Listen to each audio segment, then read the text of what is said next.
আর কতদিন সময় চায়? জবাব দাও সিবিআই। তৃণমূল সুপ্রিমো মমতা ব্যানার্জির বেঁধে দেওয়া এই স্লোগান তুলে কলেজ গেটে তৃণমূল ছাত্র পরিষদের সদস্যরা অবস্থান বিক্ষোভ করেন।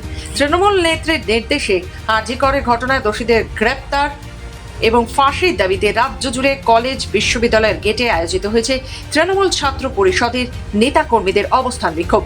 তেমনি শুক্রবার আরজি করের নৃশংস ঘটনা দ্রুত বিচারের দাবিতে, ধর্ষণ করে খুনের ঘটনার সংক্রান্ত আইন পরিবর্তনের দাবিতে এবং বিজেপির বাংলা বিরোধী চক্রান্ত ষড়যন্ত্রের প্রতিবাদে বর্ধমান বিশ্ববিদ্যালয়ের তৃণমূল ছাত্র পরিষদের ধর্ণা কর্মসূচি। আমরা বিচার চাইছি, আদালতের কাছে বিচার চাইছি। সিবিআই তো দিনের পর দিন এটাকে নিয়ে একটা রাজনীতি করার জায়গা করে দিচ্ছে। তো আপনারা সকলেই জানেন যে এটা সকলেই দেখতে পাচ্ছে যে আজকে প্রায় 15-20 দিন অতিবাহিত হয়ে গেল, কিন্তু কোনো রকম কোনো আপডেট নিউজ এখনো পর্যন্ত সিবিআইয়ের কাছ থেকে আমরা পাইনি। আর যে রাজনৈতিক দলগুলো আছে সেই তাদেরকে সুযোগ করে দেওয়া হচ্ছে রাজনীতি করার জন্য। এই বিষয়টা নিয়ে রাজনীতি হোক, এটা আমরা কেউই চাই না।